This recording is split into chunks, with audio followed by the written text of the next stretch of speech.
Boys and girls of 4th grade, it is my distinct privilege and honor to introduce you to the first 7 presidents of the United States. Hit it, maestro! George Washington, John Adams, Thomas Jefferson, James Madison, James Monroe, John Quincy Adams, Andrew Jackson. Brought to you by Mr. Turco. Hey, that's me as a 4th grader.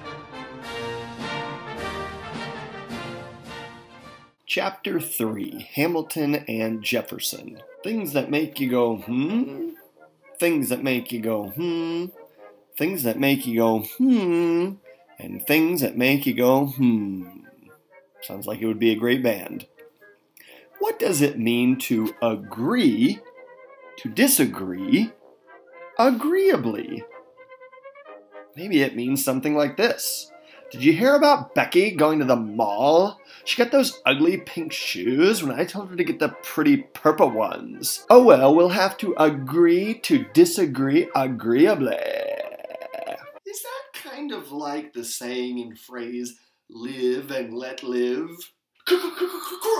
Curriculum sayings and phrases. Yes, it is like saying live and let live. Here's the point. In today's lesson, you'll learn about 2 very important people in George Washington's administration. They had very different ideas for how the country should move forward. Even though they argued a lot about those differences, a lot of what they both said made America a better place. Be looking for examples of their ideas that you see in America today. First, you'll learn about those 2 men in George Washington's administration. One was Thomas Jefferson, and the other was Alexander Hamilton. You remember Thomas Jefferson. He was the guy who said, "Warning, warning, warning.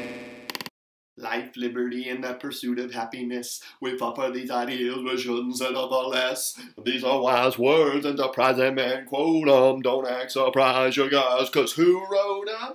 That's right, Thomas Jefferson. He was the Secretary of State in George Washington's administration. Next, you'll learn about Alexander Hamilton, and he probably said something like, "Warning, warning, warning. Don't be shocked when your history book mentions me. I will lay down my life if it sets us free. Eventually, you'll see my ascendancy. What's my name, man? Alexander Hamilton. Bow!" That's right, he was Alexander Hamilton. See that mic drop? Bow! Pretty cool, right? Okay, let's just get back to history. Sorry, guys. Sorry about that.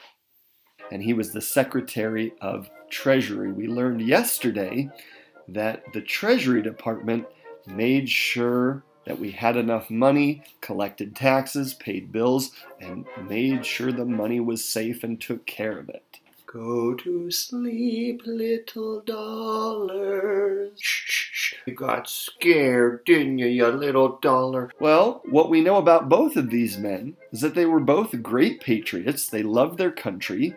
They were 2 of the most capable men serving in George Washington's administration. And they also disagreed on almost everything.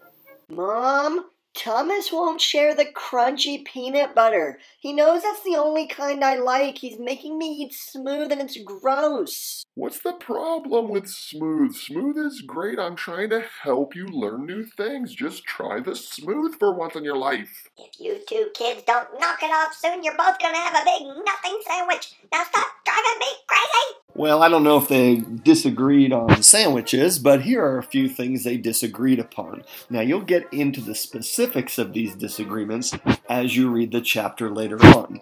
But for example, for now, I'll just mention a few.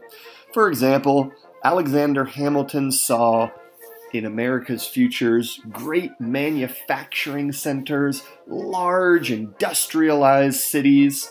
Thomas Jefferson saw something very different. He saw small, tiny rural farms, spread out all over the country. So they fought about which vision would dominate the future of America. Next, you'll learn about the Whiskey Rebellion. Basically, it was a group of farmers in Pennsylvania who said, we ain't paying the taxes. That Congress had made a law that there would be new taxes going into effect. And they said, we're not paying. They said it's a lot like taxation without, yes, taxation without representation. Of course, George Washington put on his general's uniform and said to the effect, Don't mess with us. And in response, the farmer said, Okay, we're sorry. It went a little something like this. Hamilton proposed a tax on whiskey. Whiskey is made from corn, and all the farmers who made corn couldn't, or who produced corn, couldn't afford the tax. So they formed a rebellion in 1794, which was put down or ended by George Washington. Thankfully, nobody was hurt. Not even one shot was fired. But it really upset a lot of those farmers, and they turned against the Federalist Party to Thomas Jefferson's Democratic Republican Party, and we'll learn more about that in the next chapter. Time to review. Pause the video and read the chapter, then come back and let's see what you've learned. A what is a group of people responsible for carrying out the day-to-day workings of an organization? Well, these were the people who helped George Washington as president run the country. It's called an administration. Next, what were some of Jefferson and Hamilton's main disagreements? We covered a few in the video. You learned a few more in the reading. Something along these lines. Jefferson wanted small farms. Hamilton wanted big cities. Jefferson wanted a small central government. Hamilton wanted a big central government. An official choice made by a person through casting a ballot, raising a hand, or speaking aloud is a vote.